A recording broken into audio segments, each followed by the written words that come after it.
You don't know that big gas? Yeah, I know it.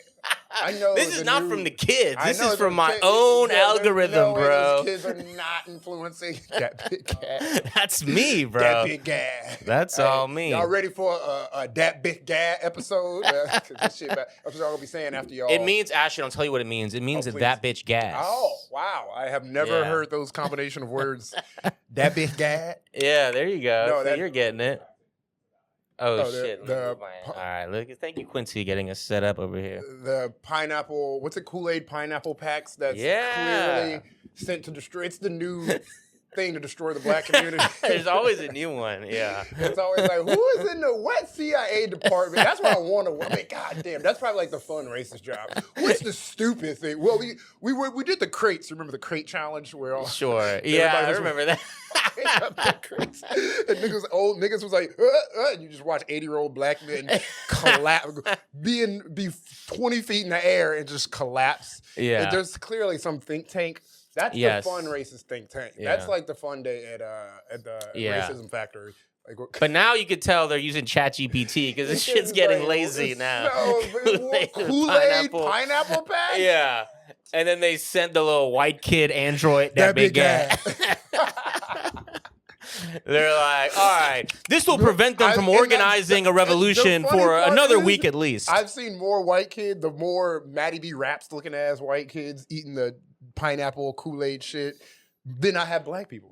Yeah. I've seen more wiggers. This seems like it's actually sent to destroy the wigger community. It's not even affecting the black. That's what we gotta do. The black people, we gotta start designing COINTELPRO for wiggers. Yeah. This is my new contribution to society. The COINTELPRO. Yeah. Reverse COINTELPROing white people. So we started with fentanyl, and then so he's like their Fred Hampton. Yeah. He's the white messiah. He's trying to liberate white communities from me. Fucking go Knicks. It's been a good week. Got that big. You're not satisfied with that being our intro? No. That big gas is not quality enough for you to refer to the latest TikTok stupid Maybe viral. I just want to start. Yeah, I know. Maybe I just want to say go Knicks. What do you want to say about the Knicks? What this comes out, it'll be Wednesday. When was the final game? Tomorrow? Oh my God, you're such not.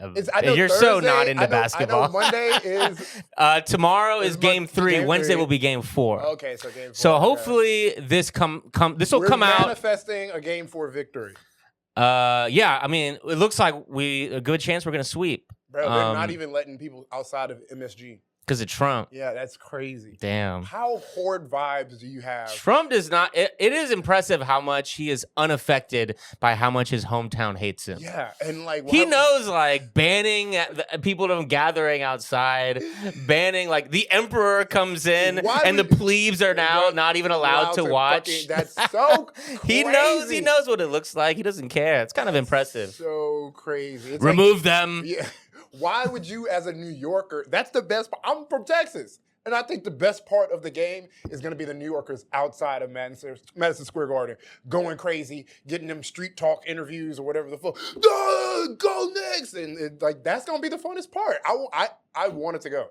I was going to be like, what are you doing? Let's go outside Madison Square Garden, even though it looks like a BLM rally that is. You're like Kelly. Kelly wants to go out to the bars, and I just want to watch. Like we went. It's time to be in the energy. We went to like one of these bars. It was like going to a fucking dance club at like midnight. I'm like, I don't want to be. She's like, why? Why the fuck would I want this? I want to sit and watch the game. Doing this shit again for another 50 years. I know, but I want to watch the game. I want to be seated. I want to be comfortable. For game 3, well, we can't because Trump is damn. Game 3 would have been perfect because you can watch game 4 at home, and if we would have been allowed, it looks like we got to go game 4.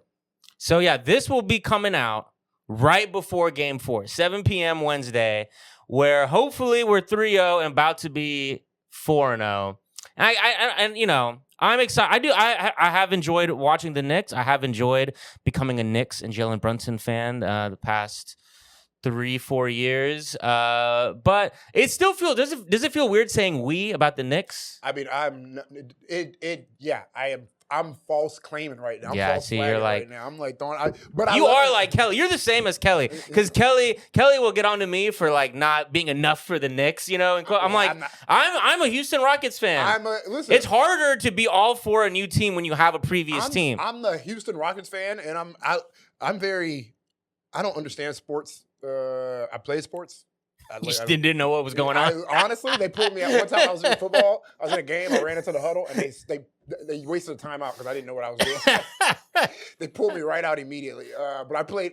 It's so funny I don't know. What position did you play? Point guard? No, I played wide receiver, defensive That was a back. joke. You didn't even get the joke I made. Oh, Point guard is basketball, not football. Okay, I know. Like, God damn, but bro. I also played basketball. So I was like, no. How did you play both of these sports? I played soccer, basketball. I played all of them. I had no idea what was going on in none of them. My parents just wanted me busy. I was in the engineering class. I didn't know how to. I built robots. I didn't know anything that was going on. They just needed me out the house. Sure. I was, Yeah, that's good. But after I still didn't know anything that was going on. I was like naturally. Just run them around. Just run them around. I did have a lot of energy. So Tire them out. Tire them out. I would come home, not enough, nigga. I'm still annoyed, nigga. I'd be like, fuck, dude. Maybe, I don't know, bro. But yeah, it's not about like, I'm not here to act like I'm some lifelong Knicks fan. I just like. It's awesome. Yeah. It is great. awesome. I feel like, damn, this has been I'm so happy I live in New York. This is like a beautiful time. The weather's nice. Everybody's happy. New York is like, New York is so like polarizing. Like, yeah, it is. It is. It's like, never just normal and chill. Oh my God, I'm either so depressed or I'm like, I am in the center world of the universe right now. Yeah. Isn't this beautiful? Oh, the sun is shining. It's never like a mid. It's always dramatic. I remember when Trump lost that first time. I remember life was like dead. The color was like, it was just awful here when Trump was president. And I'll never forget where he's president now. But like the first election, I'll never forget. I was in Prospect Park the day the votes were official, because he had already Biden officially won, brother. You would have thought I was in fucking like Candyland. I don't even know. Like the sky was brighter. Everybody, there was joy in everybody's heart. People were hugging. Every stereotype you know about New Yorkers, like being like. Are you talking about when Biden was elected? Yeah, when Biden won. Okay, yeah. Do you remember that? I remember that day very clearly. Fireworks. I remember waking up in Bushwick and hearing like fireworks and music. I was like, it's a Puerto Rican Day parade. My brain went, oh, it must be Puerto Rican Day parade. Waking up in Bushwick to all this noise. It was like. But do you remember where you were that night? Remember you were doing our backyard show. Oh yeah, that was when me and Ben Sehan were living together. We had our backyard show because it was still kind of a lockdown going on. And during your set, all these fireworks started going. This big fireworks show started going on, and you were like, you had like this like moment of like pure absurd hysteria, just saying to the microphone, "Can y'all believe these fireworks are for Joe Biden?" And all of us had like this communal hysteria, laughter moment of like, what is the world right now? Why are we in a backyard? We're in a backyard doing comedy because of a virus. And we're celebrating Joe Biden, racist, evil Joe Biden. And it made so much sense, too, why we were doing it. Dude. You know what? You're right. And that was 6 years ago in New York City. Now look at us. Zoran's our mayor. The sun is shining. Jalen Brunson, Kat, Josh Hart, Mikal Bridges. Those three, they went to college together, played Villanova together. It's beautiful. I'm a big lore guy. I go to sleep on like watching lore videos. I'm like, oh, please tell me more about the Game of Thrones lore. Like, I'm like one of them type of people. So the Jalen Brunson lore, this shit has been beautiful. The cat, I get to catch up all on it right now. And I'm like, this nigga is a hero. Yeah. This nigga is a goddamn soldier he built statues of this man. Like, I'm like, dude, imagine being a hero of New York. This is you, literal Avenger. Move over, Fat Joe. Yeah. It's him. It's Luigi. Nigga, you've entered like you've entered legendary status, nigga. Why would you want to be a hero in New York, bro? Yeah. That's different. That's like move over, dead firefighters. Sorry. Just Can kidding. Can we change the 9/11 fund and use that to sign Jalen Brunson for 4 more years? Let's just use that 9/11 firefighter fund that John Stewart fights for. Oh, yeah. All right. Yeah, you got a cough. Who cares? All right. We got Jalen Brunson. We need to build a statue. Here we go. This guy wants money for his asthma, his long asthma, the cancer medication that he got from breathing in 9/11 asbestos. Can we give that to Jalen? It's about Karl Anthony Towns now. All right. Rudy Giuliani is pretty much dead. 9/11 is over. It's about the Knicks now. Get over it. Oh my God. Just kidding, y'all. Anyways, Aren't we you gotta. I am happy we didn't end on that big gag. Looking back now with the bias of hindsight, I can honestly say that I was like, we got more in us. You're right. You were right. All right, let's start the show.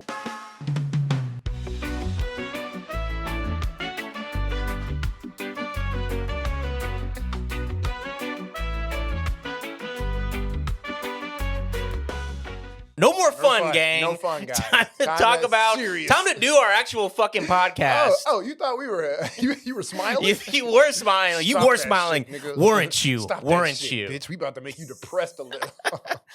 And so here is our weekly headline roundup. Here are some police-related headlines of just the past week here in America, starting with cops in Louisville, Kentucky, kill an unarmed and completely naked man clearly experiencing a mental health crisis. R.I.P.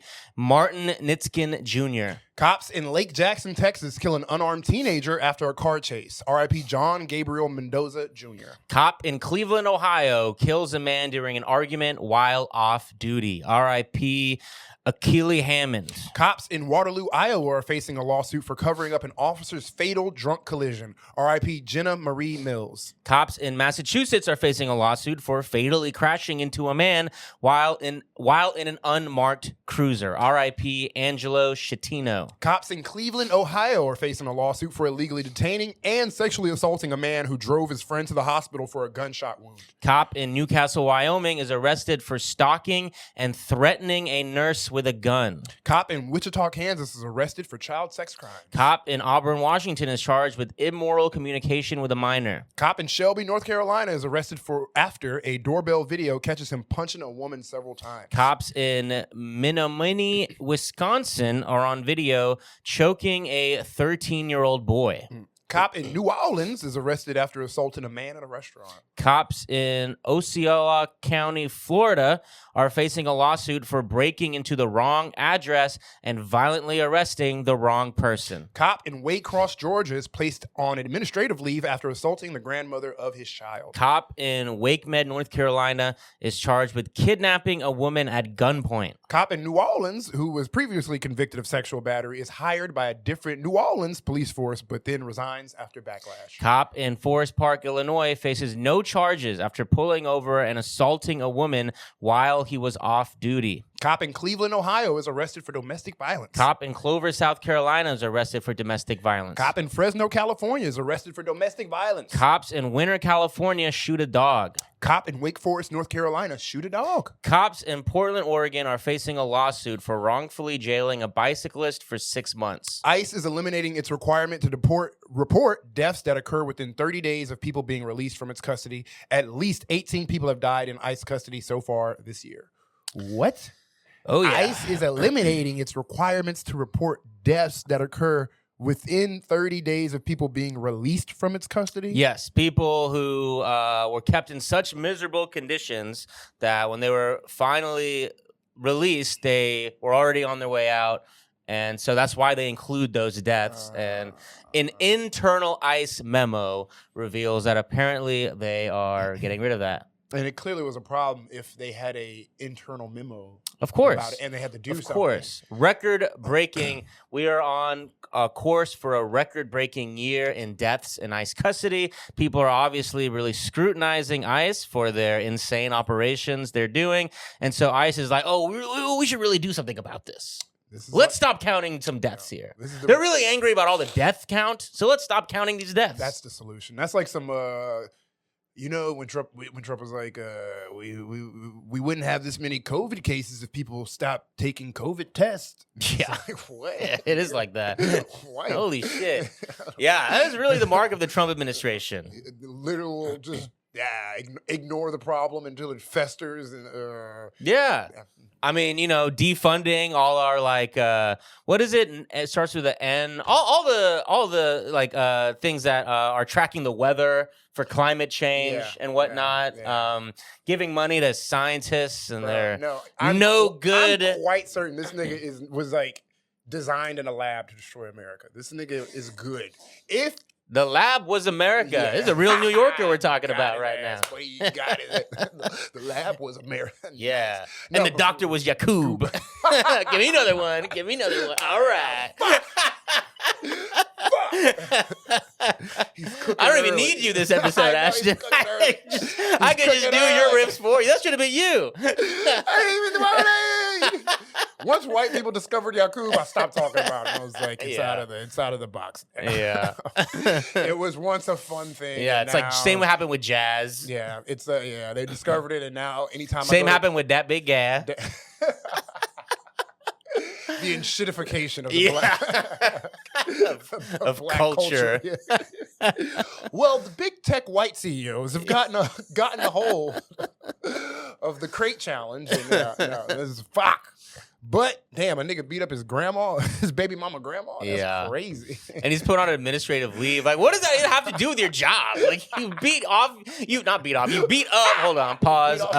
You beat up your grandma. That's not work related. That Freudian slip was crazy. Okay. I think the story outweighs the Freudian slip. Almost. Sorry to grandma. Look, I'm sorry to. Beat off. I know. I apologize to the grandma. She wishes she was just beat off. She was no, that's crazy. Yes, thank you. Yes, it is crazy that she was assaulted by the husband of her daughter, it seems like. Even, it happens. But I mean, it doesn't. It does, but it happens a lot with police, it seems like. Yeah, no. Based on studies and statistics. And some of these stories that we're going to get into today. Maybe not grandmas, but other people. Yes. And for those who are our most loyalist subscribers, what do we got for them in our Patreon bonus weekly episode, Ashton? Not only are we going to beat off your grandma this week, but we're going to be talking about some of the latest hires in the Trump administration. Because there's some goofy ones. Yeah. We'll have some fun. He runs through them. This nigga treats cabinet members like situationships. He's just on to the next. I'm sorry, that wasn't real. That wasn't real. He's just on to the next. So that's our fuckboy in chief, as we like to call him. Literally. But I heard we got some updates. Yeah, let's do our little update section on ongoing stories that we've already covered. First update is on a large ongoing story of all the DUIs, the false DUIs, DUI false arrests that are happening in mass all over the country, not being talked about enough. And we're slowly realizing that we have incentivized police too much to make these DUI arrests to the point where they're making money, even if these arrests don't lead to convictions. They're doing it anyways, ruining lives along the way. And our update is one of the ones that did get a little attention, went a little viral because it was a college kid in Iowa, Newton, Iowa. You might remember the college kid who he literally on body cam said, "I blew zero," because they pulled him over, just like it sounds. They gave him a breathalyzer. He blew zero. So then they started kind of accusing him of smoking weed. And he was like, "I didn't smoke weed." And he was like, "Look, you're under arrest for DUI." And he says, "I blew zero," which he did. But they still arrested him. And the update is the jury awards him $100,000. Yeah, I would like to say we be talking about shit way before it's viral. It's literally the stories we talk about 6 months later, they'll be viral. The guy who posted the Charlie Kirk meme or whatever and got that was immediately viral like 2 weeks ago. I was like, We were talking about that on the podcast. One day, our podcast will will get the attention it hopefully it deserves. That's- Because it is true, we're always getting validated by like, it turns out this thing that we cover that barely anyone, we don't have a large audience yet.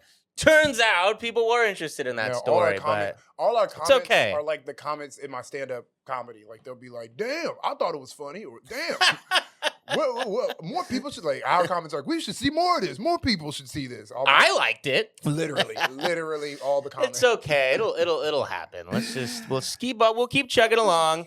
And next, this was a big story. We didn't need they didn't need us for this to go viral. Was the Karen Reed story.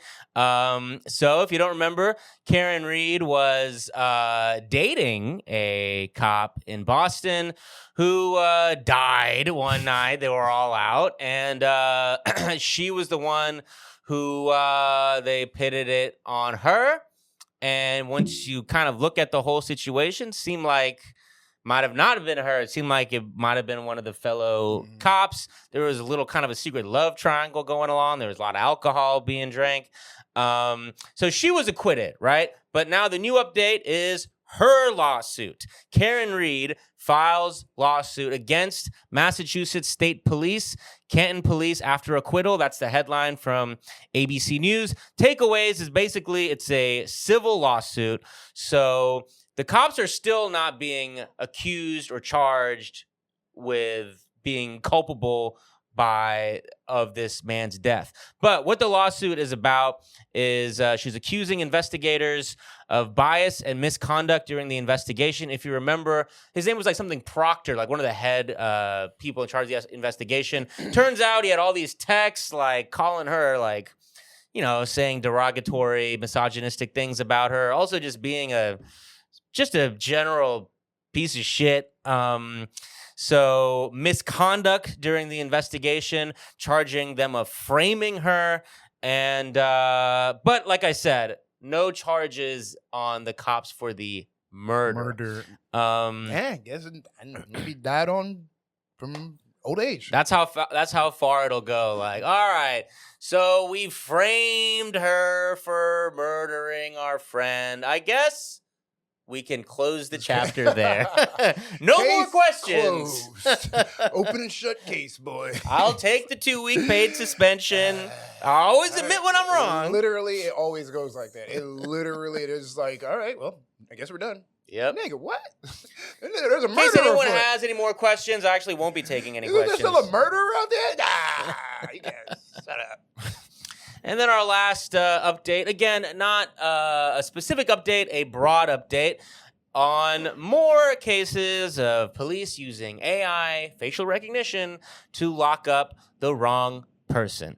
In this case, it was a man in Charlotte who was jailed in North Carolina for 2 months and then extradited to Florida for another 2 months. Why? Because he was accused of stealing a car in Florida while he was at work in North Carolina. He had a very clear, easy alibi. The cops could have easily seen that if they would have done any police work besides just looking at a simple AI facial recognition. Here's what happened. They did AI on, like we always mention, they do the same thing. They take a grainy surveillance photo. It's already not reliable. Put it through AI. Another thing we know is not reliable. It's just about to hallucinate an image. Exactly. It gave 85% match to this guy. They show it to the victims of the crime. They give the thumbs up. I don't know who these people are. I couldn't find any. I just wanted to see if they were white or not, but I couldn't find it. And that was enough for the police.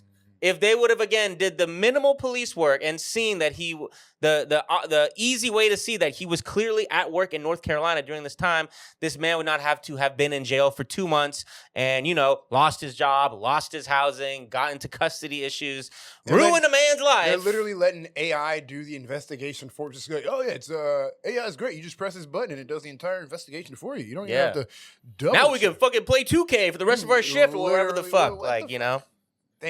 Damn. Well, shout out. So what's the update? He's free?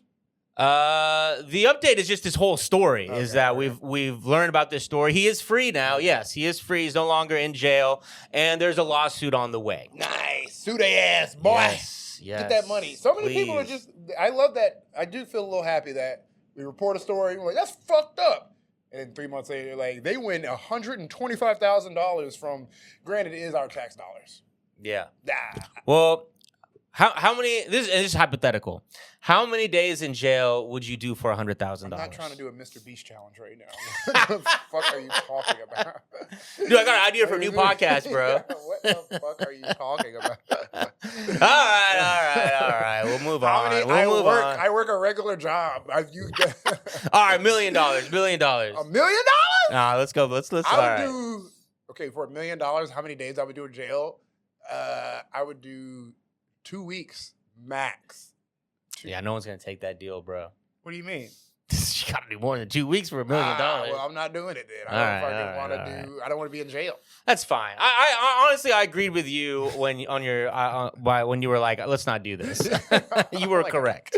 Let's just start. Have you seen the people do go to jail for less? They go to jail for a TV credit. Have you seen there's one AMC show? God, they have so many. We live in a fucking dystopia. But so many terrible shows that I watch every night that are my favorite shows. Well, a comic I know was on the show. I was like, you did not have to do this show. It was locked. It's called Locked Up, or like 60 Days In, where like regular people go to jail just to experience jail for 60 days, and they literally have like literal confessionals in the sense of like they're in the confessional booth. Like, yeah, when Jonathan said he was gonna shank me at lunchtime, I didn't really like that. Like, why are you? They just did that shit for a TV credit. Mm-hmm. So people go to jail for way less than $1 million. That's true. I mean, would I go to jail for a TV credit? It helps my social media. It probably won't. Clips. Clip it. Clip that. Clip it. All right, let's not clip that. Let's start with our first story. This is a hugely viral story online right now. Reading here from American Fork, Utah. Reading from WSVN. Viral videos allege pricey Lego theft. Here's how Utah police entered the conversation. American Fork police are now involved in a viral conversation about a $200,000 Star Wars Lego collection. What? Ben Schneider, known on YouTube as Reckless Ben, traveled to American Fork as part of his efforts to help Brian Mansell, a man who reached out to him after he said his family's collection had been stolen by Bricks and Minifigs, a Utah-based Lego resale company. And quick note here, it seems like we don't have any updates, but I watched this guy's videos, Reckless Ben. And I'm going to tell, if you're listening and you're interested in this, because me and Ashton don't have the time to cover all the details of this. There's a lot to it. Watch his videos. They're very well done. It's a very interesting story. Yeah. But there's an old man. He's in his 80s. And he's like not doing well. Yeah. He's in a hospital.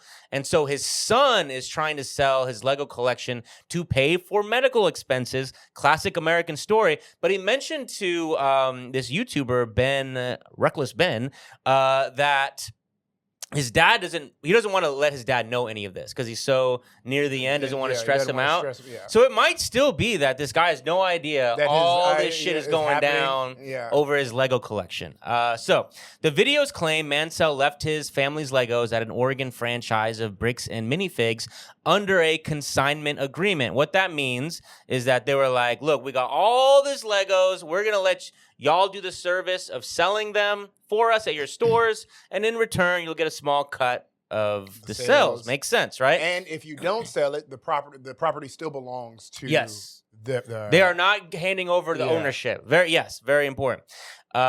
So they did that, and the family did not get the money back or the Legos. In a video posted to social media, American Fork Police Chief Cameron Paul said Schneider's videos were, quote, presented in a way that calls into question some of the actions of our department. He goes through each of the 4 case numbers following calls to the department from Johnson on March 9 through March 12 and tells police officers' side of the story, including why they responded and what actions they took. Twice, Paul said, they decided to arrest Schneider, and he was ultimately charged on March 27th with stalking, a Class A misdemeanor, and targeted residential picking, a Class B misdemeanor. So let me really quickly try to sum up everything that leads to police involvement, so we could just stay with like what narrow scope of this story crazy part is. This story is kind of like a Lego piece because there's multiple parts and they're hard to keep track of. Nice.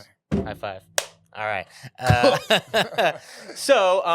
Yes, they this family wants to sell the Legos. And what happened was the specific store out of this large corporation they sold it to, soon after that changed ownership, just this one franchise. The new ownership basically acted like ignorant. The new ownership is also like the corporate. It was a like you said, it was a franchise, but she stopped paying, or the original franchise owners couldn't afford the payments, I guess, to the corporate arm of this, who owns the actual business. So they came back in and took over the business.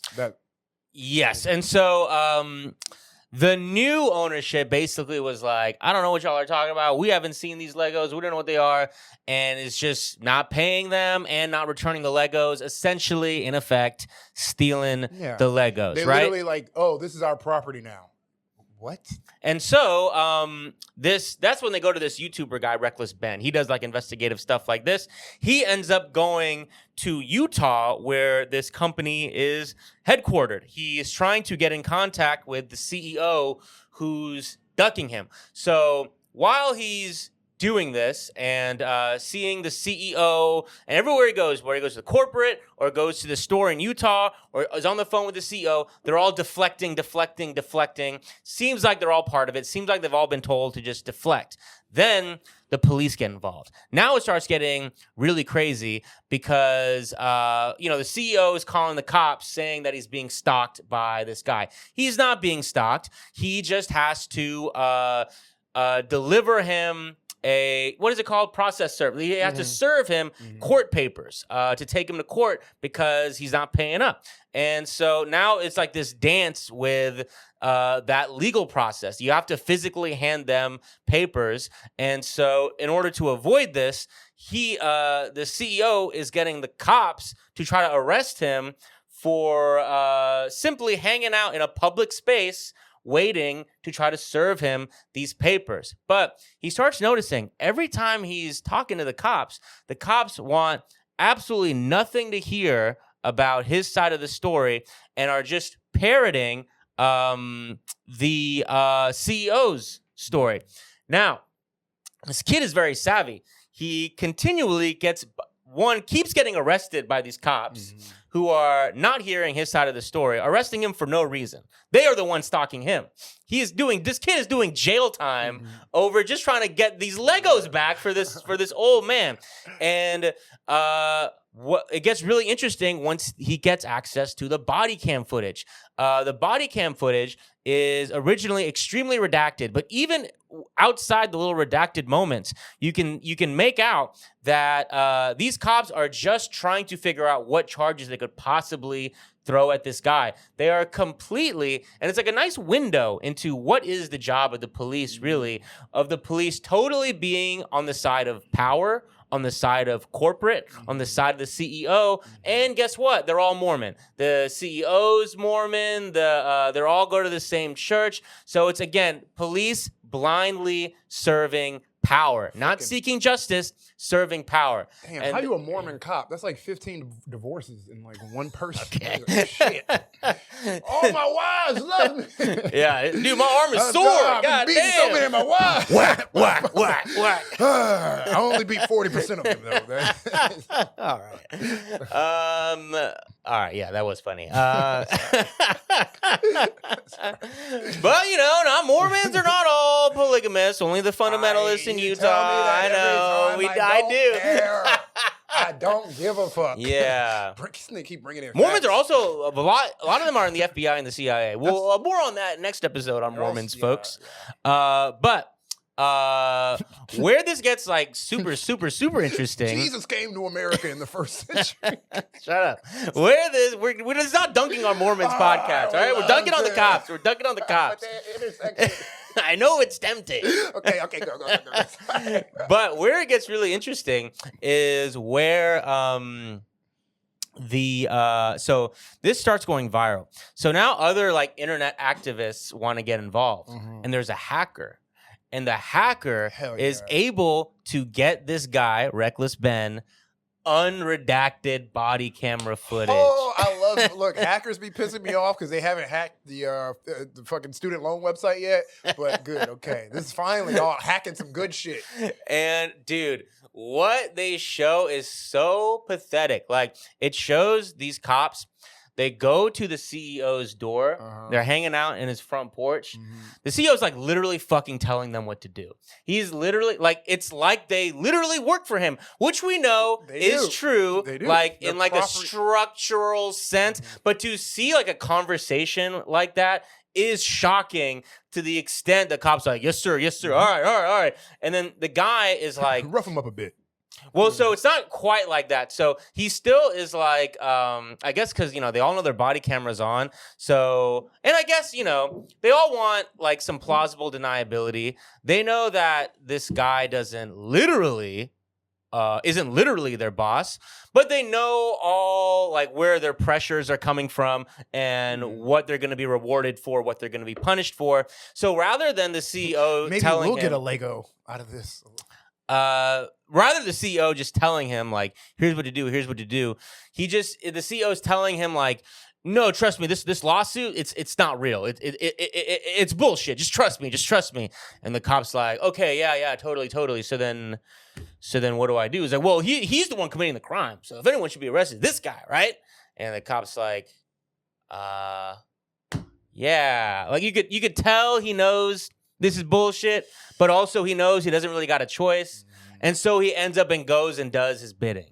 But you see that fucking henchman boss relationship. It's fucking insane. Capital. I mean, it's insane, but it's just, I mean, I like that. It's like the actual, that's like just what cops and policing is. Property defenders. And like, hey, go get my property. I am the capitalist. I own the property, and people are trying to take my property. I have the money, and this is what we pay you for. Yes, even when it comes to fucking Legos, and the absurdity of this whole thing is like they fucking stole the Legos. Yeah, no. Y'all stole Legos from a dying old man. And it doesn't make sense because like. First off, when you took over the franchise, when you took the franchise back, the store back, you know that the store has contracts with multiple, not just the leasing of the Lego property, but also the light bills, the gas, there's contracts that have to be transferred over and looked at. So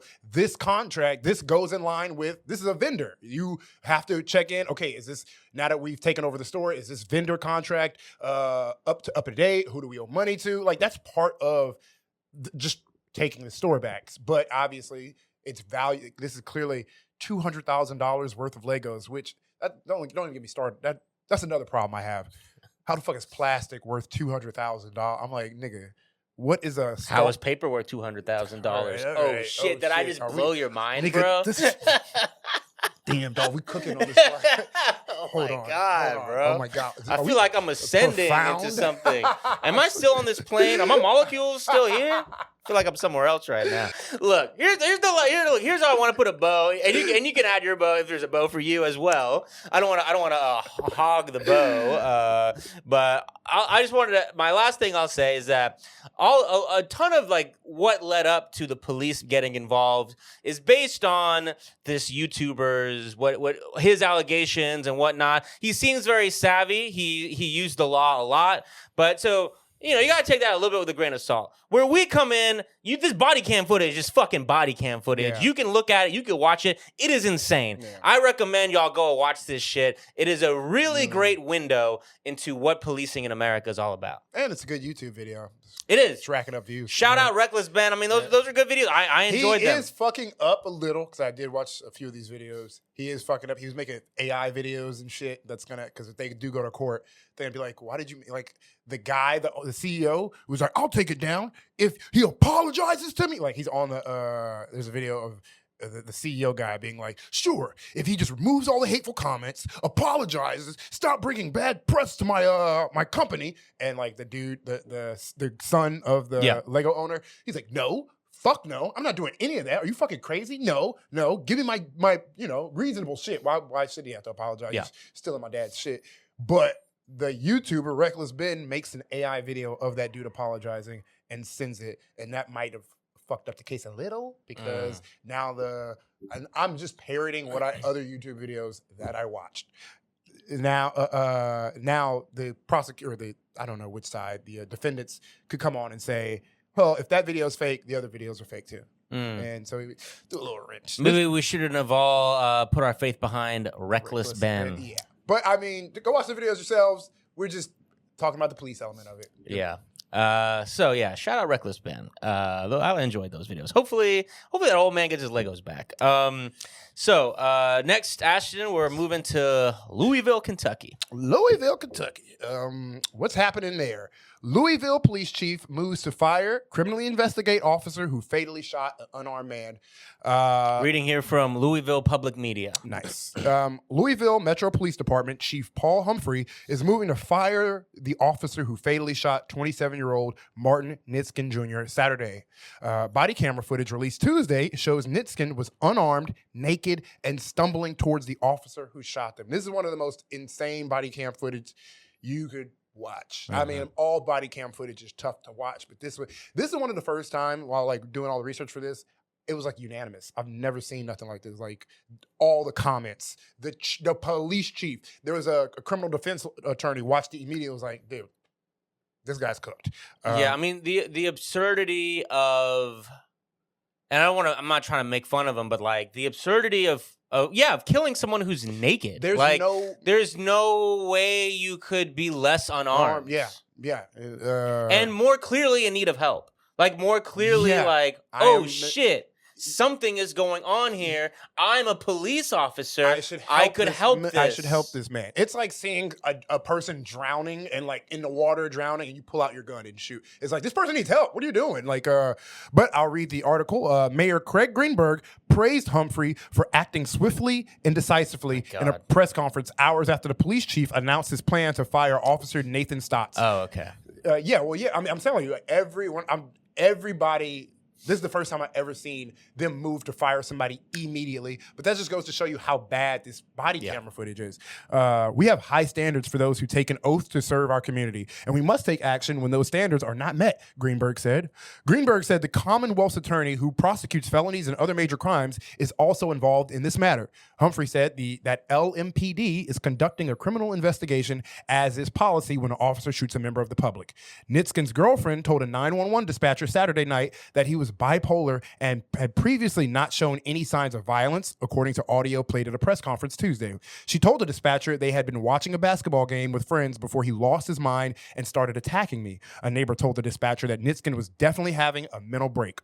The footage shows that when Stotts arrived at the scene, Nitzken was lying naked in the streets. A neighbor who had been trying to calm Nitzken down was standing at the end of a nearby driveway. Stotts told Nitzken to put his hands behind his back. He's telling someone, he's giving orders to like a guy going through a mental health crisis. A mental health crisis, like the upteenth degree. Like couldn't possibly, if you walk up to this situation, it's so obvious. Anytime you see somebody naked in public, automatic, mental health crisis, something's going on here. No one's coming out dick first. Even if it's like some dude like streaking at a sports game, then you like what? You tackle him. Yeah. At worst, you tase him if you can. To shoot and kill someone, just unbelievable. Stotts told Nitzken to put his hands behind his back and then to show his hands. Nitzken started stumbling towards Stotts, who told him to stop. When he didn't, Stotts shot him in the neck. Stotts did not attempt to use less lethal methods before shooting, which Humphrey said is why he is firing the officer. The footage also shows that Stotts kept his gun aimed at Nitzken after shooting him. He did not immediately render aid to Nitzken, who was bleeding and motionless on the ground. This is not acceptable performance for us. This does not meet our training. It's not what we teach, and it does not meet our values, Humphrey said at a press conference Tuesday. This is a failure. I mean, dude, I know the guy was like, this does not represent us, but it kind of does. Like, this is every week every week it's someone with a mental illness who needed assistance from mental health professionals, and instead armed mercenaries who are trained to fear the public show up and kill them. And meanwhile, the entire time before the cops showed up, they're surrounded by either loved ones or community members who, guess what, never crossed their minds that that we should murder this person right now. Like, oh man, I got to call somebody to help him, and then that person comes. I mean, said this 1,000 times, and then kills the person.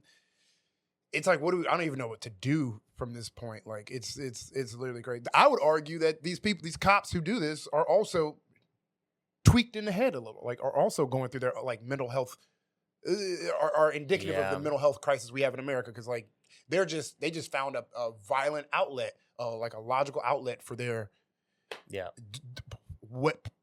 crazed pathological thinking that allows them to just I'm allowed to shoot now, I'm allowed to kill.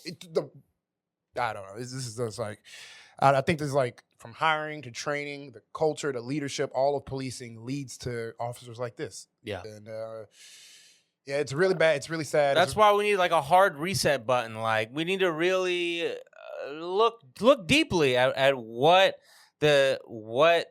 policing could potentially be. I mean, we say that we sound like a broken record, but why do we take these armed, poorly trained, scared individuals, and we make them scared in their training, which have a culture of far-right racism, and then burden them with all these responsibilities from dealing with drugs and the unhoused and the mentally unwell and all of the marginalized of society who need assistance, who need help, who don't need armed, angry people with guns. And here is just another absurd example of, and I don't even want to use the word absurd. I mean, it's a fucking tragic. It's infuriating. It's a lot of things besides being absurd. But I mean, this man is dead. We live in a country where many people are victims to mental health episodes. It's like we have a wholehearted mental health crisis. Like, it creates people like this. And so the solution, like you say, the solution to this is not proper facilities to help people. There's no like, okay, where can we send this person to help like rehabilitate them, have like mental rehabilitation. There's no actual facilities for that, or like, even if there is the facilities, it costs money, and like capitalism I know so many people who just like become trying to survive, just surviving this society we created will make you crazy. I don't like to use the word like, I don't know what other language to use, like crazy. I don't like, I know how that's like it's not good language, but it's like, unwell. Yeah, this sick society makes you mentally sick and mentally unwell, and it's like, this is the solution for that. This is a real vicious cycle. This is like a look into the vicious cycle of like America. Mental health, it creates people with mental health crises, and then we have a violent police force who comes in and kills the people going through these episodes, and it's really sad, and we really have to fix this. I know that's an understatement, but like, yeah. Yep. So RIP to Martin Nitzken Jr.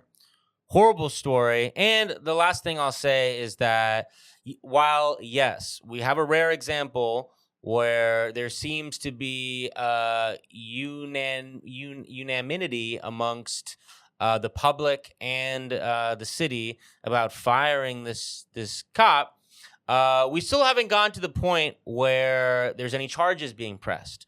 Right now, he is going to be criminally investigated, but we're still waiting to see if that investigation is going to lead to charges. For everyone with eyes, it looks like he just fucking murdered someone. The fact that I mean, I didn't even see like a comment that was like, well, let's get the full shit. Oh, damn.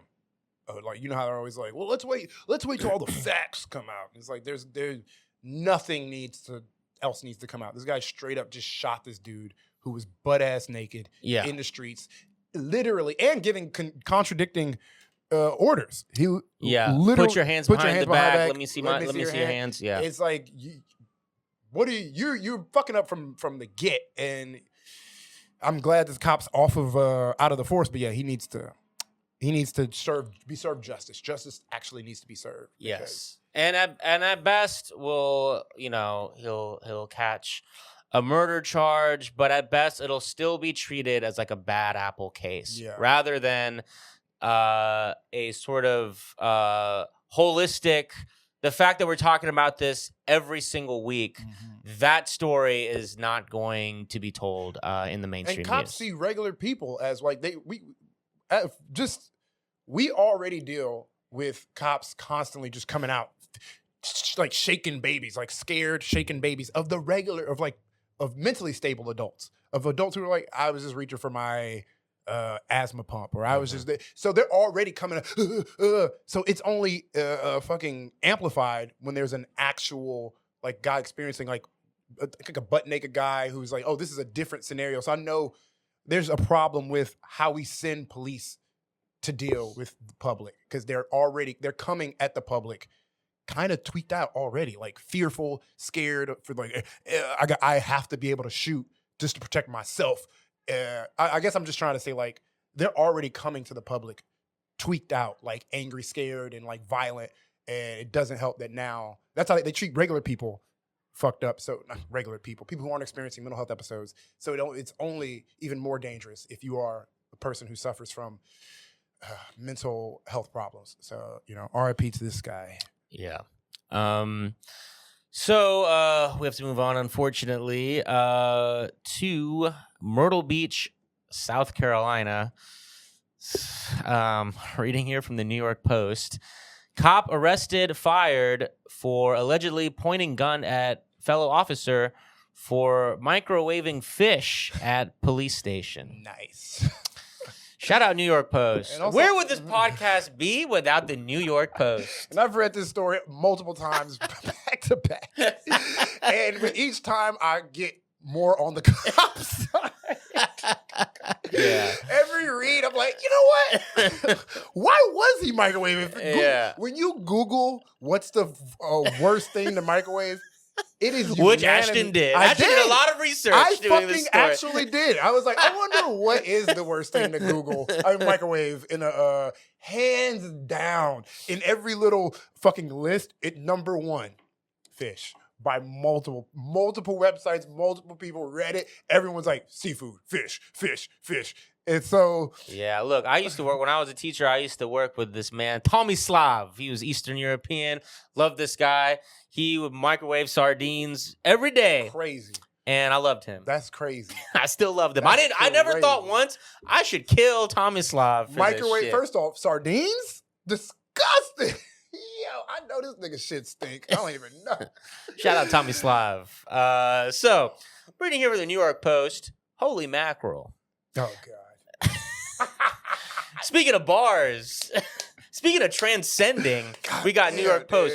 Dude. Holy mackerel. A South Carolina police officer was arrested and fired for allegedly aiming his service weapon at a fellow cop for microwaving fish in the station. Michael DeBays, 46, a detective with the Myrtle Beach Police Department, was hit with the charge of pointing and presenting a firearm at a person in the June 2nd incident, according to an arrest warrant. The alleged incident involved DeBays removing his department-issued firearm from his holster while in the PD briefing room. He's like, you're microwaving that shit? You got to pan-sear that motherfucker. Bitch, you don't microwave fish. Put it in the... I'm sorry. Get on your knees now! This supposed to be baked, motherfucker. Baked. Yeah, this is definitely a kind of a last straw kind of a situation, I would imagine. He's fucking sick of this guy. He already hates this guy. Now you're microwaving fish? Oh, bro, no. I'm going to fucking kill you. That's very funny. Look, we've all had, again, trying to relate to the cops. We all have those coworkers in the break room that we're glad we don't have access to guns when we encounter them. Imagine how hard, we always talk about how hard it is for cops to do their job. Imagine how hard it is to do your job when your coworkers are assholes and you have a gun on you. That's a challenge right there. I know. I mean, you try not pointing it at someone at work. First off, that's how I feel anytime I was in Texas and I would go to Luby's and just at the buffet and everybody had guns. I'd be like, nigga, at Luby's? Yeah. Why is everybody strapped here? Luby's supposed to be a place of joy. Yeah. We're all one at Luby's. Yeah, that's what I'm saying. With our mashed potatoes and our chicken fried steak. This should be no gun zone. This would be a gun-free zone. But no, we sitting here eating fucking... Nah, it is old white men from Texas. They're going to be strapped. But yes, that is must be a tough workplace to where everybody couldn't imagine going to my job and everybody's just strapped. Yeah, like, nigga, we just slanging jokes. What the fuck? This is nah, nigga, not funny. Like, yeah. Honestly, sometimes I do feel maybe like, there should be guns at the Daily Show. Honestly, offices. sometimes, yeah, nigga, be funnier. Or no, I don't know. My jokes bomb a little bit too much in the morning meetings when a joke bombs. Exactly. Now, that's what I'm saying. It will be hard to have guns at work. You'll be pointing it around at people. Did you CC me on that email? Exactly. Let's see. The alleged incident involved DeBase removing his department-issued firearm from its holster while in the PD briefing room and pointing it at another officer. The Myrtle Beach Police Department said in a statement announcing it had, quote, separated employment from the allegedly trigger-happy officer. Quote, he was placed on administrative leave immediately following the incident while investigations were conducted by the Myrtle Beach Police Department's Office of Professional Standards and the South Carolina Law Enforcement Division. The department didn't specify whether DeBase's gun was loaded during the alleged encounter. Well, I'm hoping all those people protecting us from the wicked ways of the world have bullets at the very end of the chamber, keep at the tip chamber. of the Gotta keep at all times when they're at work together filling out their paperwork. One in the chamber. There's only two people I hate more in this world: minorities and pescatarians. Gotta keep click clack, motherfucker. You eat fish, eat the steel, motherfucker. The incident does not reflect the values demonstrated by the men and women of the Myrtle Beach Police Department every day. However, it does demonstrate our commitment to accountability and our willingness to address conduct that falls short of our expectations. It'd be funny if he was talking about the fish in that moment. See how we addressed that situation immediately? Split-second decision. That's what we're all about at Myrtle Beach. You microwave fish in our kitchen. You're being held accountable. Yeah, you're getting filleted. Hey, hire me, New York Times or New York Post. Whatever the fuck. According to state law, the offense of pointing a firearm at another person is a felony, which carries a penalty of a court-determined fine or a prison term not to exceed 5 years. DeBase was booked into the J. Reuben Long Detention Center in Horry County Tuesday morning and released several hours later. According to court records, no bail was set. Damn. I eat so many shrimp. I got iodine poison. I don't know why. It's been every time I read it, I just hear Pimp C's voice. Yeah. Like, I got iodine poison. That's the only way you should die from fish. Iodine poisoning. Yeah. Pimp C did not listen to his own advice. Damn, I thought it would be drink. All right. No, this is it just reminds me one time I was at this has nothing to do with fish, but it does have to do with microwave. Anytime somebody tells me a microwave story about what I just get reminded of. I was at CVS Pharmacy one time. Yeah. Late at night. It was like 11 p.m. at a CVS Pharmacy. And I went in to buy, this is college. I was in college, State U of H. I went to go buy Pop-Tarts. Literally an individual Pop-Tart. Like I just went to go buy one Pop-Tart. It was in the plastic wrap. Yeah. And I'll never forget. It was the cashier. This nigga looked like the Hunchback of Notre Dame. Like, I don't know. He just like was like, shoulders were, he was different, like uneven. And he was just like, hey. And then he just tells me, he goes, you know, you got to microwave those Pop-Tarts. You can't do it in the plastic. And I was like, yeah, nigga, duh. I don't know why I remember that forever and like why it pissed me off. But Well, have you ever microwaved it in plastic since then? I never did it one time. Exactly. Like, Thank you, guys. He goes, I learned that the hard way. Yo, seems like a guy is just trying to connect with you. I don't know why I remember that forever and walked out. I was like, what the fuck was the guy? He's trying to strike up a conversation. He was like, you know, you can't microwave that in the plastic. I'm on his side. Stop making fun of him. Right. He's a nice guy. He was just trying to connect with you. He really was, and I was just fucking. I'm not the guy. I'm not the guy. I got my own problems. All right, I'm mean. All right, don't. Sorry, that pissed me off. But shout out to this guy. Honestly, correct instincts.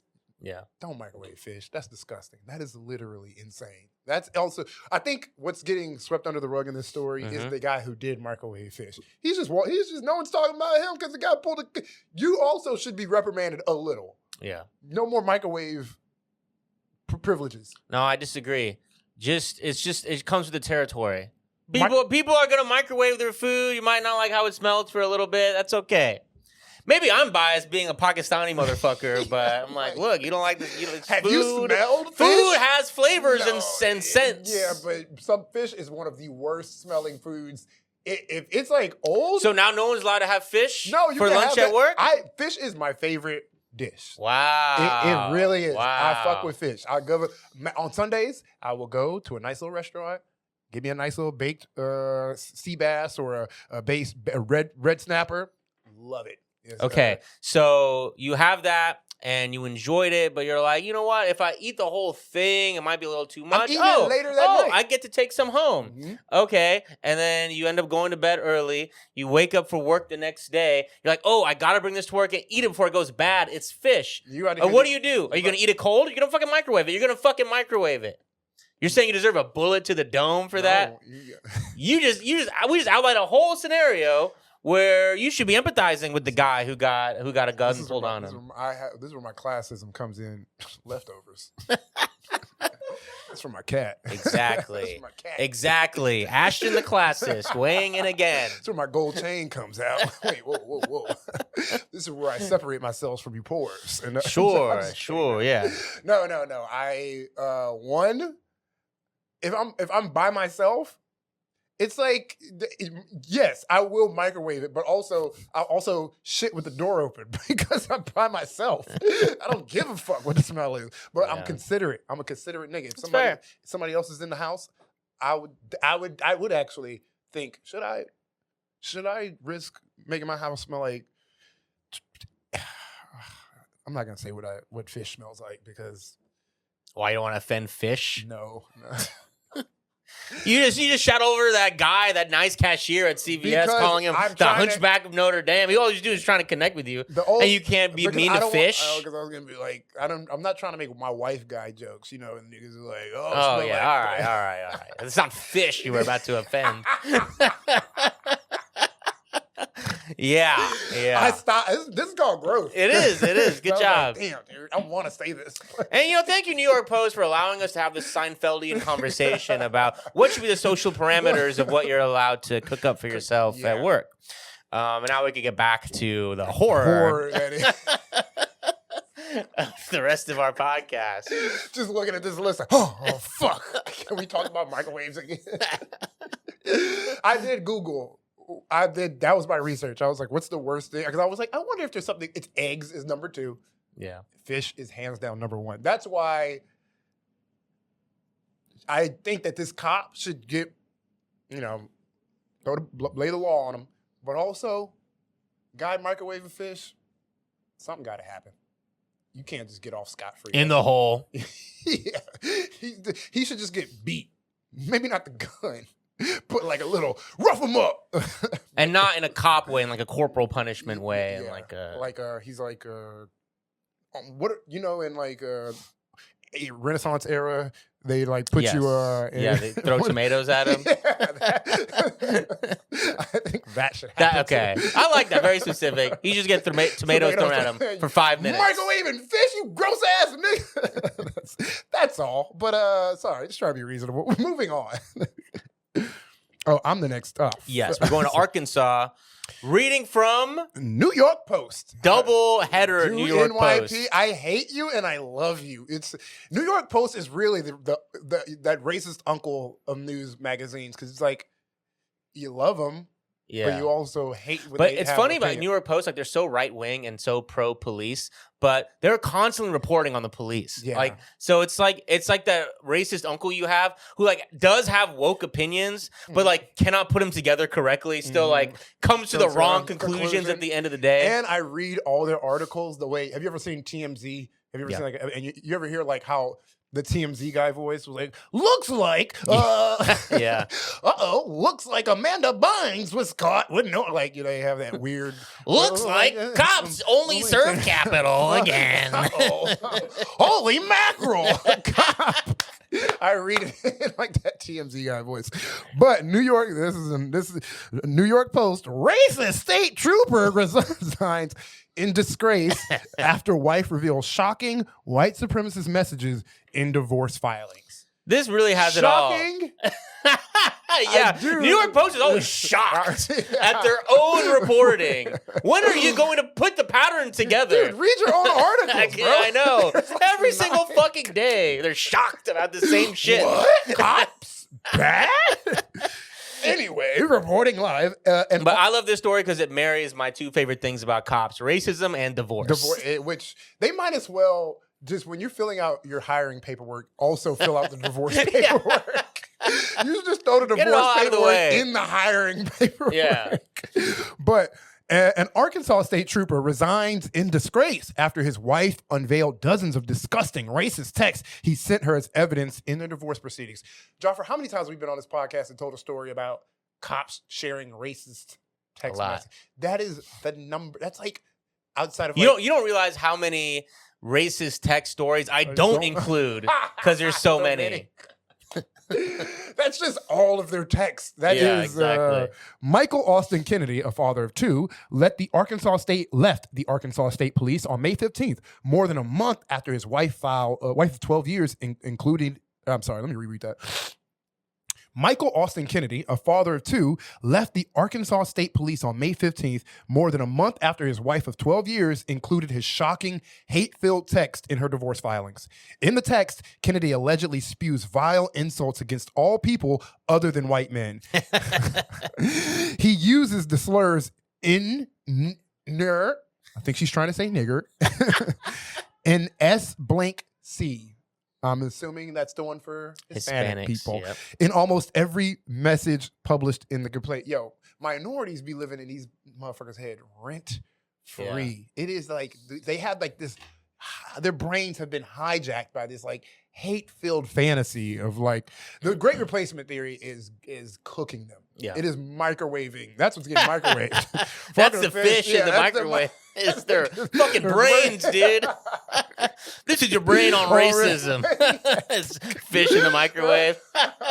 Guns being pulled.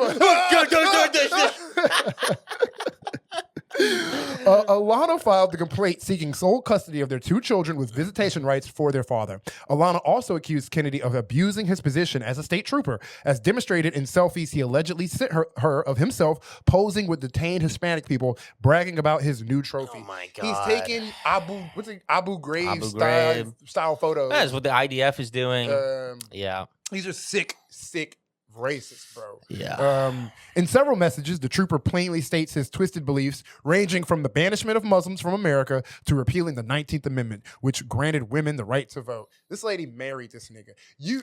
And it's funny. Like it's funny twofold. Like this lady married this guy. 12 years, had two kids with him. Also, the New York Post is acting like You don't think your readers have these twisted beliefs as well? Like, twisted beliefs. Yeah. Can you believe that anyone would think that they should support a Muslim ban in this country? Literally. Go back to New York Post 2016. Let's see what they were writing. Literally, first off, being upset at like Muslim takeover of the culture, blacks and Hispanics. That is just how cops talk. Yeah. If we've learned any, that's their culture. That's like getting mad at a kid for being like 6'7". Like this is their 6'7" racist language. Like, but in others, he texts. Okay. Text. In others, he texts unprompted, nonsensical rants, typically about wrong-way drivers he assumes are intoxicated illegal immigrants or tirades against women and black people. These are just Facebook posts, like unprompted. These are just the comments under my Facebook videos. There's like all the Oakley shade wearing fucking unks. He frequently demeaned his wife for her goodwill, sneering that she didn't hate immigrants enough. You don't fucking hate them enough. The shit that clogged up their son's toilet is worth more to me than any of them, Kennedy wrote in one text. Jesus. When Alana texted him a warning about traffic buildup on a local highway, Kennedy claimed that a Hispanic man was responsible. Oh, my God. But if we had a nation and a border, you would have been on time, Kennedy wrote. They blame I 100%. I was going to say, I 100% understand why this woman is divorcing him. What? Imagine that scenario. You're just texting your husband, by the way, there's traffic going on. Like Mexicans! You're being considerate and thoughtful, and he can't shut the fuck up about the border for 1 second. I can't. This is like, I'm telling you, that MAGA shit. Look up the divorce rates under MAGA. It's a thing. It's a thing. It's literally, the Facebook groups that are like, my husband's gone crazy. Like, this is that. Yeah, they did a study a few years ago. The most common demographic with white nationalist males, obviously besides being white and besides being male, divorced. That's hilarious. Divorced. Of course. Yeah. Your thoughts are repulsive. These are the most. Your thoughts are repulsive. They like you. You're a nice, handsome man, and then you speak, and now the pussy's dry. You're scaring the hoes, my brother. And you fucking hate women also. Yeah, like there's going to be very few of these white men who hate black people, hate Hispanic people, hate immigrants, hate Muslims, but are just there for their queens and all. Like, no, should fix they the glass also ceiling. hate women. They're taking jobs from beautiful, hardworking women. That's what I want. No, and it's like, dude, like it's actually a thing that's happening in the MAGA movement. Even the women who are full on board, there's obviously horribly racist white women out there who are part of the MAGA movement, and even them, they always have these pockets of like woke moments because there's sexual assaults happening, and like, this is like, cancel culture, child praying going on, like pedophilia rings. Fucking Fox News has like an actual Fox News on its, they spew out like racist, sexist, all types of shit. But at the Fox News corporate is one of the wokest places you could work. As soon as they kicked this guy off the show, they kicked this one guy off the show. He's never allowed back because he kept hitting on the women at the. I remember this. He kept asking her out for coffee, and they were like, "No, this is like inappropriate." Like they're woke at Fox News, the corporate part of it. There's a lot of liberals who work there for some reason. They're like, yes, it's not sexual assault, but it is sex pesting. And that leads to coercion, so you're out of here. Anyways, back to the invasion of immigrants. Mexicans. In another tense exchange, Alana innocently asked Kennedy if he could bring their son a drink. Instead, Kennedy raged that he couldn't because niggers were niggering in Little Rock. God, what? This guy is far too gone, bro. You can't even. Your son needs a glass of water, bro. Oh my God. I would love to bring my son a glass of water, but the blacks. Yes. Even his, which I'm going to assume, racist ass wife was like, "Look, I just have other interests. It's actually besides hating minorities. It's debilitating. We cannot move on to do anything else because this is all you talk about. Yeah. I used to be racist, but at this point, it probably made her woke. It probably she went, "Oh no, this is bad." She is absolutely dating a gay Muslim. Her next husband. No, I was going to say it's like it's like you have your friend group, like your party friend group, like in college, but then the one person in the friend is like always going a little too hard, and you're like, shit, we all like this, but should we do an intervention for fucking Joe over here? He's taking it too far, dude. What do we do? It kind of makes you look at yourselves, like you said, like, wait a minute, are we all like, is this how I come off? Is this the road we're on? I don't want to. Do people feel like this is me? I got it, bro. Wait. Oh my God. In Niggerland. Oh my God. You have to pull. The first time I read that, I thought it said Netherlands. I was like, why did they censor Netherlands? He wishes it was exactly. He would be in heaven. And that's my favorite thing about races. I probably told this story already on this podcast, but I remember walking. I was in Houston, and I was walking to Walmart. And coming outside of Walmart was like three white people. One just looked like this big country, dumb looking guy. Just like simple Jack. I don't know, like this big simple-minded country I'm going to use that in a roast. Simple Jack. And in the middle was this like Honey Boo Boo, all grown up looking ass lady, just coming out of Walmart. Your typical Walmart shopper. Honey Boo Boo, what a blast from the past, dude. And no shade to Honey Boo Boo. I'm sorry, she was a little girl, but Honey Boo Boo's mama. That's what she looked like. She's coming out, and I'll never forget. I'm walking in, and she goes, "It's fucking Mexicanville in there." Mexicanville? It's called Mexico, dumbass. Mexicanville? Like some kind of country full of Mexicans in there. Can you imagine? I literally, normally racism pisses me off, but I was crying laughing because I was hilarious. Like, Mexican, but Niggerland. They're not that good. I get bothered when people say ghetto. I'm like, it's like we should all know, like, that's a racialized term. Don't say ghetto. Yeah. This guy's way over here. What do you even say to this? It's so Niggerlandish. Niggerland. I'd be like, dude, just say ghetto, please. First off, just tone it down. Yeah. Also, if there was a Niggerland, you motherfuckers would try to gentrify it. So chill out. We would love a Niggerland, but it got. Well, we get Uber Eats from there all the time. Well, we don't go over there ourselves. Why are white people jogging in Niggerland right now? Oh, it's happening. They built a fucking Whole Foods. What would they call it? What would be the gentrified version of it? What would they call it? Nig-ho.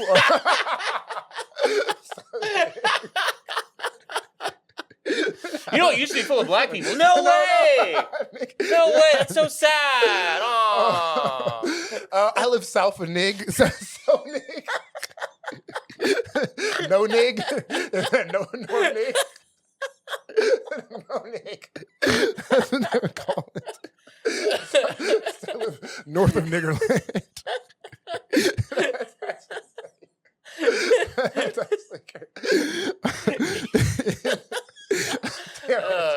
God. I mean, the ones I'm imagining in my head that I can't say, they're really good. Just write them down. I'm a teleprompter for you. Start the camera. So here are mine. Here's my country. But in Niggerland, you have to pull guns on people driving down the road. It's what you do all day, every day. Oh, my God. And then kids that actually have dads don't get to see them because they have to go deal with it. Kennedy seized. Kennedy reluctantly acknowledged his racist statements in his own filings. I said that. That's me. Sounds like me. That's the correct timestamp. I remember. Someone had just cut me off driving home. I remember that. I did trademark Niggerland. I apologize. But Kennedy reluctantly acknowledged his racist statements in his own filings on May 21st. He insisted that the texts were outdated and came out before he sought therapy and spiritual guidance at church. Oh, my God. Because that's where he went. He went to church. God, please get this racist demon outside. Jesus Christ, Lord and Savior, my Father. Priest puts his head on his forehead. Racism, be gone! Everyone's like, the racism is gone! He's getting exercise. Your mother's a nigger lover. Oh, it came out of me, folks. The demon slipped into me, for a second. Fucking The Exorcist. She's floating and shit. Border building, man. Oh, that was a demon in me, folks. I apologize. The Jews will not replace. Oh my God. Oh, still a little demon left in there. Ooh. I will fuck you. He just comes back. His head does a 360. Jesus. Wow, we got a lot of meat on this bone. Shit. Alana stipulated that Kennedy's possibility for visitation is contingent upon his completion of a parenting course in order to limit the hatred and prejudice that he has towards people. Kennedy's father, Lieutenant Colonel Mike Kennedy, is coincidentally the deputy director of the Arkansas Department of Public Safety and manages administrative operations for the Arkansas State Police. I love they said coincidentally. Yeah. Coincidentally, this racist guy's dad is a cop. Coincidence. Random. Is it a coincidence that a cop gave birth to the most racist, demonic cop? Yeah, molded in. Yeah. His dad is like Steph Curry Sr. That's what it takes to make Steph. Steph Curry doesn't come out of nowhere, bro. Wait, what? Doesn't Steph Curry's dad have a real name? It's not Steph Curry Sr. It's like Lavelle Curry. I don't know. Maybe like, not. You just Whatever. Said Steph Curry's dad. What the fuck? He's like a real basketball player. Yes, that's the joke I was making. I know, but you called him Steph Curry Sr. That might be his. Whatever. Oh, whatever. Dude. I'm Googling this. Google it. Yes, Steph Curry's dad name. Sorry, this is fucking fact checking my jokes. Yeah, because you're gonna have here. to come. We're gonna have you, to. Do you want me to start fact checking your jokes? I don't, because my jokes are always nonsensical. But this is unbelievable. Dale Curry. All right. Dale Curry. There. Now it's funny. Thank you. Should we end the podcast? We might be done. But guys, that is no, it's not it. I got two more stories, bro. Trying to end well, guys, Ashton's tapping out. I love that story, and I think we're done. No, we're not. Next, we're going to Winfield, Indiana. Reading here from the Chicago Tribune. Winfield discovered $30,000 in seized cash was missing in early May. A Winfield police internal investigation detailed how and when police discovered more than $30,000 in cash went missing after it was seized in a November 2023 raid on a town massage parlor. The report, dated May 18th, concluded with a request by Town Marshal Robert Byrd for Lake County Prosecutor Bernard Carter to enlist the Indiana State Police to investigate, which Carter did Monday. Missing evidence raises the question of whether that will be grounds to dismiss the pending criminal case against a couple charged with allegedly using their two massage parlors as a front for prostitution while concealing massive amounts of cash from taxes. Quote, certainly it is embarrassing and puts our integrity into question, which is why we're being proactive and asking the Indiana State Police to investigate, Byrd said Wednesday. Carter did not respond to a request for comment on whether this or other cases out of Winfield could potentially be dismissed due to chain of custody issues with evidence. One thing real quick, pause. One thing this article does not mention that another article did by Reason magazine is that the detective who busted this massage parlor for being he busted already. a front for prostitution went and confirmed it 4 times. Damn. The chief's like, so how'd your investigation go? I'm so close to getting to the bottom of this. It's coming home. I'm working. But I think. Well, I mean, did you bust them? Did they do prostitution? I just think we need more evidence, Chief. If we're gonna bust them, we gotta do it right. Here's my semen. He's putting his semen in the evidence locker. His wife's like, did you finish collecting evidence? Not yet, babe.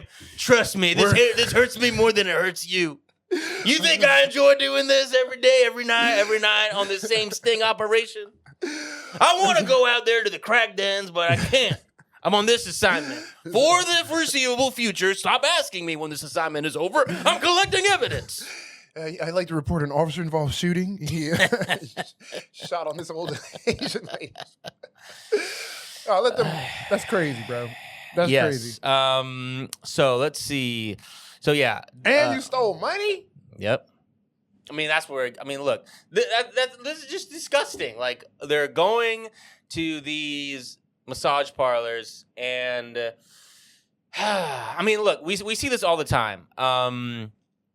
The cops going in, taking advantage of these women, and then very frequently jailing them immediately after. Horrible in the sense of, like, if you have any sort of basic sense of morality and decency. And then, like, they go further. They say that, like, oh, no, we're trying to bust, like, a trafficking ring here. And it's like, if it is trafficking, then that makes it even worse that you were participating. That you went through with their services. Like, it's one thing, like, if it's just a regular prostitute. Then I would say I'm a libertarian in that sense. Then I'm like, look, all of these vice laws, just legalize it. Just regulate it, legalize it. No need to try to pretend that we can get rid of these, whether it's drugs, whether it's prostitution, and no need to get the cops and the criminal justice system involved. Just legalize it. But it's another whole thing to say it's trafficking, to say that these women are being forced to do that. And you have that, you're making this claim, at the same time, you're going fucking 4 times. Like, that is fucked up. How could you live with, how could you even present all these facts as something that you're proud of saying? And then on top of all that, $30,000 is missing. This doesn't get more fucking corrupt than this shit. Nigga literally came into some money. All right, maybe that one is. Sorry, that one. The pun writers at New York Times was like, no, not that one, bro. New York Post ignored that one, but look at the rest. Look at earlier. Remember how good he was earlier?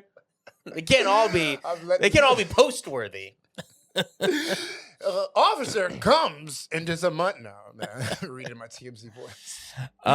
Let's see. In the report, Bird said Frank Martinez, a civil forfeiture attorney for the Lake County Prosecutor's Office, contacted him on April 22nd about the location of $97,000 in cash and a 2017 Porsche Cayenne that were seized via search warrant in 2023. Those searches led to a criminal case against a couple, Guan Yu and Wu Zhao Lu, apologize for pronunciation, who owned Jade Massage and Relax Massage. The Porsche was located at a police impound lot in Hebron, the report stated. So it goes on. We don't have to read the rest. But the other thing that this other article by Reason magazine mentioned is that well, what's funny is that they were citing the, what is it? Not the warrants, but yeah, the probable cause affidavits, where it mentioned that one, he went 4 times to collect probable cause, but also that in their surveillance they didn't find evidence of trafficking. So it's like, what are you doing? Like, what are you doing over here? It maybe these just jerking guys off for the. Maybe these women are prostituting themselves, which yes is illegal. But of course, there's a question of whether that law should exist in the first place or not. But secondly, it's like you're treating it as trafficking. You are seizing all the assets of this company, but you're not finding any evidence for it. So it's like there doesn't seem to be any evidence of trafficking, but there definitely is a lot that the police, like, there's a lot of incentive for the police to accuse them of trafficking, because now they get to go all the way to the top and seize all these assets, put them in a locker. $30,000 is miraculously missing, and you took their Porsche as well. And I would argue these people contribute more to society than these officers who kill people and go around and fucking people up and use intimidation tactics to jail. We're just innocent, I'm assuming, old Asian ladies. I don't know who does the hand jobs, but Ashton trying to these old. Hey, they could be. We don't know. We don't know who these women are. But yeah, that was that. Yeah, no, cops, ridiculously corrupt story. Cops fucking go in, get jerked off and then arrest the ladies who are jerking them off. Yeah, And steal no their money. sense of any sort of like, am I being a piece of shit right now? That's the gist of it. The jizz. Am I being a complete terrible person right now? Yeah. Say it again. I missed it. I apologize for missing your commentary. I think we can move on. That was the reason why I whispered it. Into the microphone. Yeah. Keen-eared listener. That was for you. Yeah. For the real sleuths listening. Oh, yeah. I whispered that joke in a frequency. Some jokes you can only hear at a certain frequency. Yeah. You got to be on. Yeah. For those high frequency listeners. On Ashton's vibration over here. That's the only way you're getting that. Sitting there, listening cross-legged, completely straight, chakras aligned. I'm getting your transmissions. I'm receiving. Yes, the gist of it. Transmission received. Now I am coming. Oh my God. But, all right, let's go to our last little story. We've made it to the last story, y'all. We're going to Pensacola, Florida, via Where TV. Okay. Escambia Sheriff questions why Orange Beach officer dropped off homeless man in Pensacola. Homeless individuals in Alabama are being dropped off in Escambia by Orange Beach police. Wait, they're going from Alabama to Florida? Yep. Keep going. Yeah, it's a crazy story. Yeah. It didn't even click until I read the story. I didn't even click that Alabama to Florida.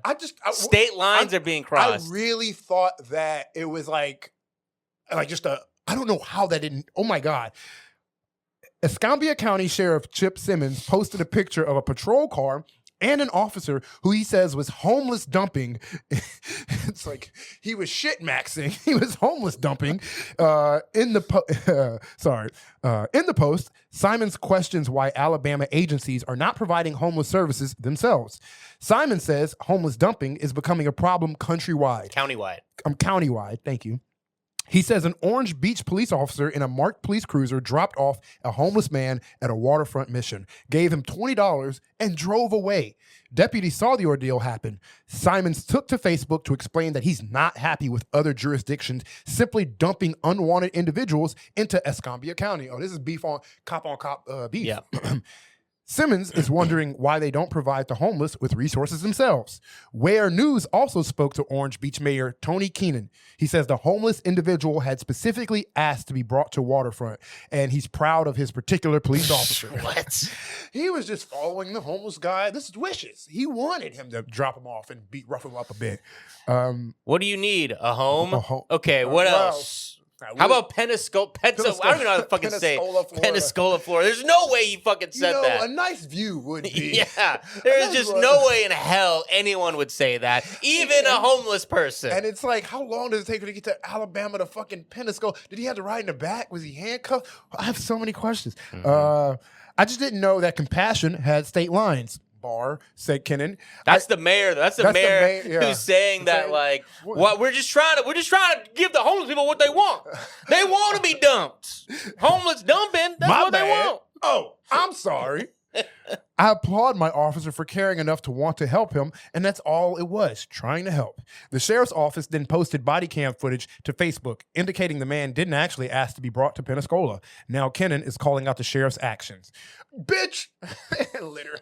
Oh, ho! I know you're going to post the footage. Well, if he was a real gentleman, he should have picked the phone up and called and asked what happened before he went on social media and played a tough guy, Keenan said. He playing a tough guy. He just went on and was like, why are y'all dumping homeless people into our county? So it's just petty. He should have just picked the phone up and called.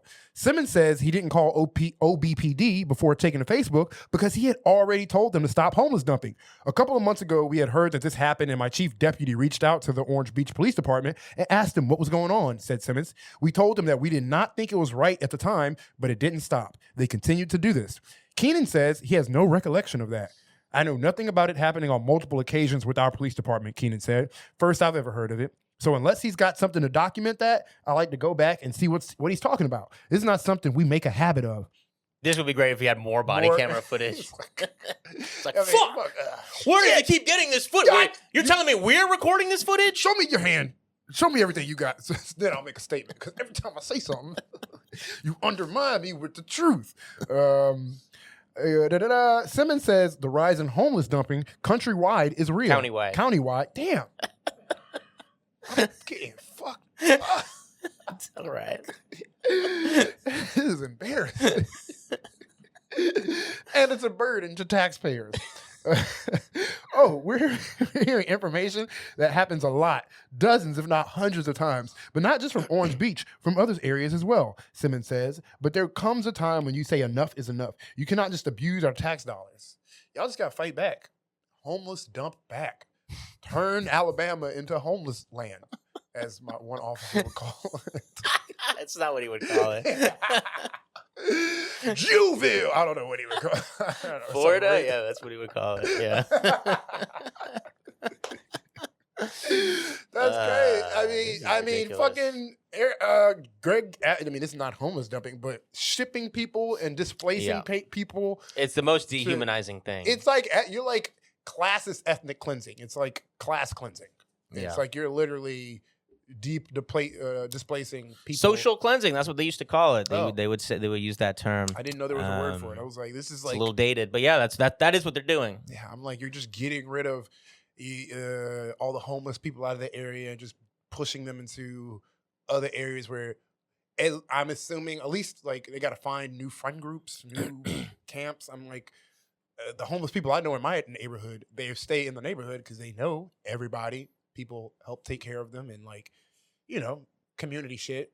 Yeah. And so you push them out of the said community that's like society's not taking care of them. There's like so many strict rules at shelters. There's like only so much society does for homeless people. So it's like literally their last safety net is the community that they're in.